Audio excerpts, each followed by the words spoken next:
এটা এক অভিশপ্ত জাতির ইতিহাস। এটা পাপাচারে লিপ্ত এক নগরীর ধ্বংসের ইতিহাস। এটা সত্য আর শুদ্ধ পথের আহ্বানকে প্রত্যাখ্যানকারীদের পরিণতির ইতিহাস। তারা ছিল এক সমৃদ্ধ জাতি। আল্লাহ তাআলা তাদেরকে দিয়েছিলেন উর্বর ভূমি আর অবারিত পানির উৎস। তাদের ছিল ফল ফসলের প্রাচুর্য। সাগরের সীমাহীন সম্পদ রাজিতেও ছিল তাদের অবাধ দখল।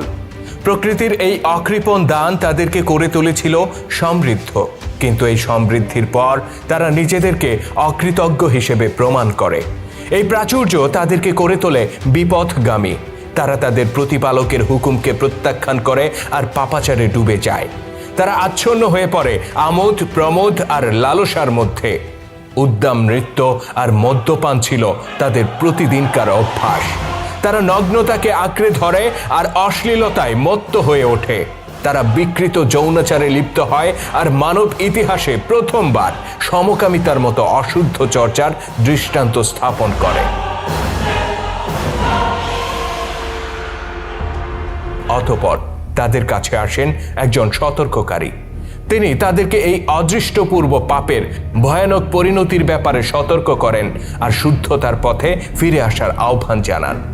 তিনি তার সম্প্রদায়কে বলেন, তোমরা এমন এক পাপাচারে লিপ্ত হয়েছ যা আর কোনো জাতি কখনো করেনি। সুতরাং আমি আশঙ্কা করছি তোমাদের উপর আপতিত হবে এমন এক শাস্তি যা ইতিপূর্বে আর কোনো জাতির উপর আপতিত হয়নি। হে আমার সম্প্রদায়, আমি তোমাদের জন্য মনোনীত হয়েছি আর আদিষ্ট হয়েছি তোমাদেরকে সতর্ক করার জন্য। আমার এই আহ্বানের বিনিময়ে আমি তোমাদের নিকট কোনো প্রতিদান চাই না। তোমরা কি আমার এই আহ্বানকে গ্রহণ করবে না? তোমরা কি সেই মহান সত্তাকে ভয় করবে না, যিনি ঊর্ধ্ব জগৎ আর নিম্ন জগতের সমস্ত কিছুর উপর মহাপ্রতাপশালী আর যিনি সীমা লঙ্ঘনকারীদের দমনের ব্যাপারে অতি কঠোর? অভিশপ্ত জাতি আল্লাহ নবীর এই আহ্বানকে সহাস্যে প্রত্যাখ্যান করে। তারা তার সতর্ক বার্তাকে বৃদ্ধাঙ্গুলি দেখিয়ে বলে, আমরা তোমার কাল্পনিক শাস্তির ব্যাপারে বিচলিত নই। তোমার চিৎকার আমাদের কর্ণকুহরে প্রবেশ করবে না আর আমাদের হৃদয়কে এতটুকু বিচলিত করবে না। আমরা সেইভাবেই উদ্দাম জীবনযাপন করব যেভাবে আমরা এতকাল করে এসেছি। আমরা সেইভাবেই রাত্রিকালে এই নগরীকে প্রমোদময় করে তুলব যেভাবে আমরা এতকাল করে এসেছি।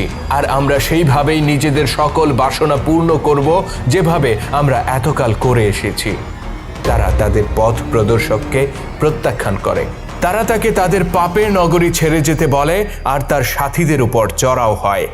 আর এভাবে তারা অবাধ্যতার সমস্ত সীমা ছাড়িয়ে যায়। অতঃপর আল্লাহ তাআলা তাদেরকে পাওনা বুঝিয়ে দেওয়ার সিদ্ধান্ত নেন। তাদের উপর আপতিত করেন এমন এক শাস্তি যা ছিল তাদেরই দুই হাতের উপার্জন। এক প্রভাতে যখন তারা গভীর নিদ্রায় আচ্ছন্ন ছিল, তখন সবার অলক্ষ্যে আকাশ থেকে নেমে আসে এক প্রজ্বলিত অগ্নিকুণ্ড, আর তা প্রচণ্ড গতিতে আছড়ে পড়ে তাদের পাপের নগরীতে। এক নিমিষে তা ধ্বংস করে দেয় সেই সমৃদ্ধ শহর, যার প্রতিটি ইট আর পাথরের সাথে মিশেছিল কলঙ্ক আর পাপাচার।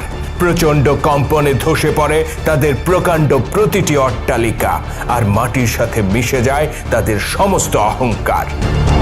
আল্লাহ তাআলা সেদিন কেবল রক্ষা করেছিলেন তার বিশ্বাসী বান্দাদেরকে, আর পাথরে পরিণত করেছিলেন অবিশ্বাসীদেরকে, যদিও তারা ছিল নবী পরিবারের সদস্য। এটা এক সীমা লঙ্ঘনকারী সম্প্রদায়ের ইতিহাস। এটা সমকামিতায় লিপ্ত এক নির্লজ্জ জাতির ইতিহাস। এটা কওমে লূতের বিনাশের ইতিহাস।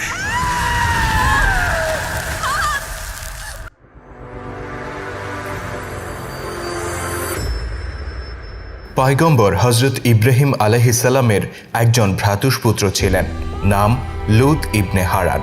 তিনি ছিলেন ন্যায়পরায়ণ আর তাকওয়াবান ব্যক্তি। জীবনের অধিকাংশ সময় তিনি চাচা ইব্রাহিম আলাইহিস সালামের সাথেই বসবাস করেন। অতঃপর পরিণত বয়সে আল্লাহ তাআলা তাকে নবুয়তের দায়িত্ব প্রদান করেন আর তাকে নিকটস্থ সাদুম ও গোমরাহ শহরদ্বয়ের অধিবাসীদেরকে হেদায়েতের পথে আহ্বান করার নির্দেশ দেন। সাদুম ও গোমরাহ ছিল জর্দান ও বাইতুল মুকাদ্দাসের মধ্যবর্তী দুটি নগরী।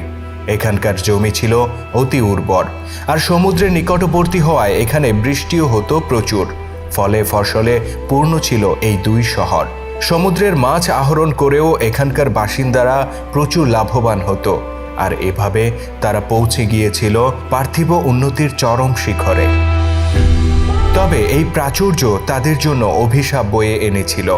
বিলাসিতার আতিশয্যে তারা ধীরে ধীরে সীমা লঙ্ঘনের দিকে এগিয়ে যায়।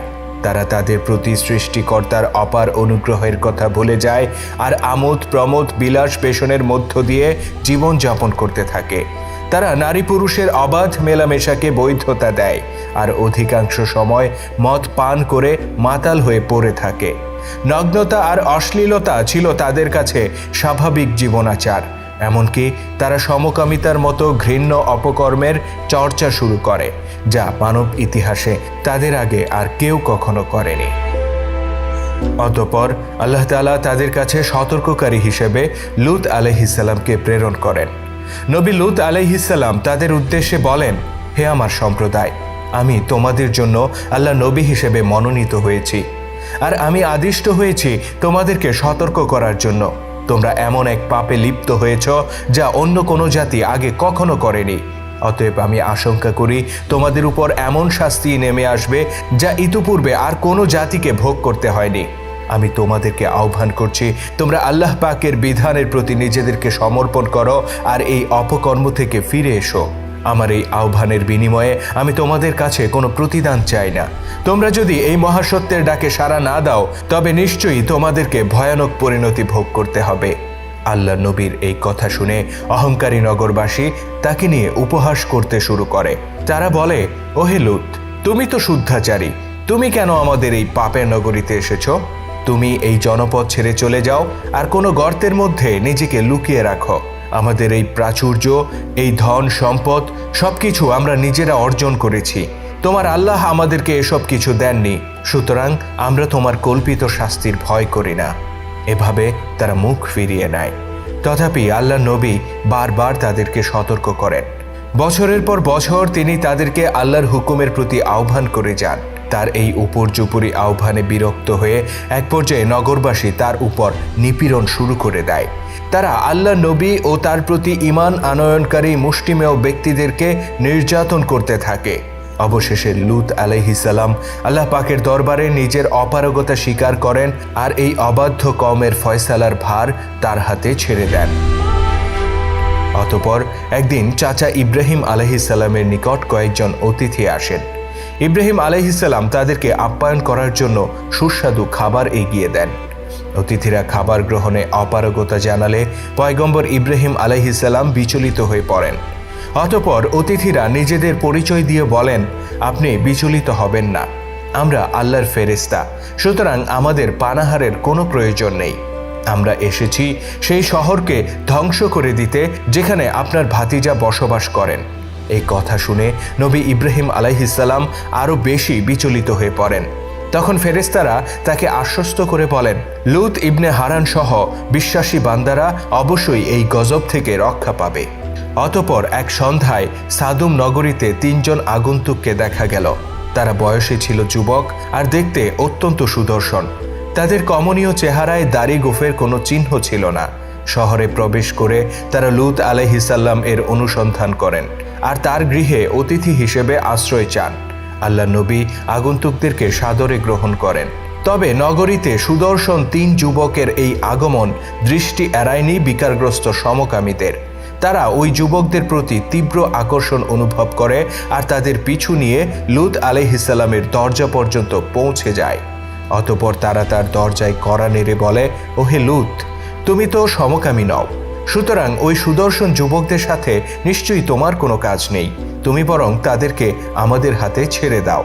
বিকৃত যৌন বাসনায় বিকারগ্রস্ত নগরবাসীর এমন বক্তব্যে আল্লাহ নবী কিংকর্তব্য বিমূঢ় হয়ে পড়েন। নিরুপায় হয়ে তিনি বলেন, তোমাদের মধ্যে যারা আমার কন্যাদেরকে বিয়ে করতে চাও, আমি তাদেরকে তোমাদের সাথে বিয়ে দিতে রাজি আছি, কিন্তু আমার মেহমানদেরকে আমি তোমাদের লালসার শিকার হতে দিতে পারি না, কেননা তারা আমার আশ্রয় প্রার্থী। বিকারগ্রস্ত মানুষগুলো উত্তর দেয়, ওহে লূত, আমরা তোমার কন্যাদের ব্যাপারে বিন্দুমাত্র আগ্রহী নই। তুমি ভালো করেই জানো কোনো নারীর প্রতি আমাদের আকর্ষণ নেই, সুতরাং ওই যুবকদেরকে ছাড়া আমরা ফিরে যাচ্ছি না। তাদের এমন বক্তব্যে আল্লাহ নবী অতিথিদের সামনে ভীষণ লজ্জিত আর অসহায় অনুভব করেন। অতঃপর আগত অতিথিরা তাকে অভয় প্রদান করেন। তারা বলেন, হে আল্লাহর পয়গম্বর, আপনার কোনো ভয় নেই, কেননা আপনার নিরাপত্তার দায়িত্ব আমাদের কাঁধে। আগন্তুক যুবকেরা তাদের সত্যিকার পরিচয় প্রকাশ করেন। তারা ছিলেন জিব্রাইল আলাইহিসসালাম, ইসরাফিল আলাইহিসসালাম ও মিকাইল আলাইহিসসালাম। আল্লাহর নৈকট্যপ্রাপ্ত ক্ষমতাধর ওই ফেরেশতারা জানান, আমরা এসেছি এই পাপের নগরীকে ধ্বংস করে দিতে। অতঃপর জিব্রাইল আলাইহিসসালাম সামনে এগিয়ে যান আর তার ডানা দিয়ে আঘাত করেন, ফলে সেখানে উপস্থিত সকল পাপাচারী অন্ধ হয়ে যায়। অতঃপর ফেরেশতারা লূত আলাইহিসসালামকে বলেন, রাতের অন্ধকার ফুরিয়ে আসার আগেই আপনি এই নগরী ত্যাগ করুন। ভোরের আলো ফুটে ওঠার সাথে সাথে আমরা একে মাটির সাথে মিশিয়ে দেব। যারা আপনাকে অনুসরণ করবে তারা আল্লাহর ক্রোধ থেকে রক্ষা পাবে। তবে পেছনে যাই ঘটুক না কেন, আপনার সাথীদের কেউ যেন পিছু ফিরে না তাকায়। যদি কেউ এই হুকুম অমান্য করে, সেও ধ্বংস হয়ে যাবে। অতঃপর ভোরের আলো ফুটে ওঠার আগেই নিজের পরিবার আর অনুসারীদেরকে নিয়ে পাপের ওই নগরী থেকে বের হয়ে পড়েন আল্লাহ নবী লূত আলাইহিসসালাম। তার স্ত্রীও ছিল অবিশ্বাসীদের অন্তর্ভুক্ত। তথাপি লূত নবীর বারংবার অনুরোধে সে স্বামীর সাথে শহর ত্যাগ করতে রাজি হয়। আল্লাহ নবী ও তার সঙ্গীরা যখন শহরের সীমানা অতিক্রম করেন, ততক্ষণে পেছনে ধ্বংসলীলা শুরু হয়ে যায়। প্রচণ্ড নিনাদের সাথে শুরু হয় কম্পন, ধসে পড়ে প্রাসাদ তুল্য এক একটি দালান, আর তার নিচে চাপা পড়ে মরতে থাকে এক একজন পাপাচারী। আল্লাহ নির্দেশে সমস্ত জনপদকে উল্টে দিয়ে মাটিতে আশ্রয় ফেলেন ফেরেশতারা। অতঃপর উল্কাপিণ্ডের মতো ধেয়ে আসে আগুনের লেলিহান শিখা আর ভস্ম করে দেয় সম্পূর্ণ নগরী। এটাই ছিল কওমে লূতের ধ্বংসের ইতিহাস। তাদের সামনে উপস্থিত হয়েছিল সেই সময় যখন তওবার পথ খোলা ছিল, কিন্তু তারা আল্লাহর নবীকে উপহাস করেছিল আর সর্বশক্তিমান আল্লাহর ক্রোধের পাত্রে পরিণত হয়েছিল। এরা সেই জাতি যারা হেদায়েতের পরিবর্তে ভ্রান্তির পথ বেছে নিয়েছিল আর ক্ষমার বদলে ক্রয় করেছিল শাস্তি। আল্লাহ তাআলা বলেন, অতঃপর যখন আমার আদেশ এলো, তখন আমি নগরগুলোকে ওলট পালট করে দিলাম আর তাদের উপর ক্রমাগত পাথর নিক্ষেপ করলাম। তিনি আরো বলেন, তোমার প্রতিপালকের শাস্তি এমনই, তিনি কোনো জনগোষ্ঠীকে শাস্তি দেন যখন তারা সীমা লঙ্ঘন করে। নিশ্চয়ই তার শাস্তি মর্মন্তুদ আর কঠিন। অপবিত্র ওই নগরীর একজন পাপাচারীকেও ক্ষমা করেননি আল্লাহ তাআলা। এমনকি নিস্তার পায়নি স্বয়ং লূত আলাইহিসসালামের স্ত্রী। নিষেধাজ্ঞা সত্ত্বেও সে পেছনে ফিরে তাকায় আর মুহূর্তের মধ্যে পাথরে পরিণত হয়। সে ছিল নবী পত্নী, অথচ আল্লাহর অনুগ্রহের পথ থেকে বিচ্যুত এক অবাধ্য নারী। কওমে লূতের এই ইতিহাস অজানা নয় কারো কাছে। কেবল কোরআন নয়, ওল্ড টেস্টামেন্ট আর নিউ জেনেসিসের পাতায় পাতায় বর্ণিত আছে অবাধ্য জাতির এই মর্মন্তুদ পরিণতির কথা। মৃতসাগরের তীরে আজও কালের সাক্ষী হয়ে আছে সেই ধ্বংসপ্রাপ্ত নগরীর কিঞ্চিত নিদর্শন।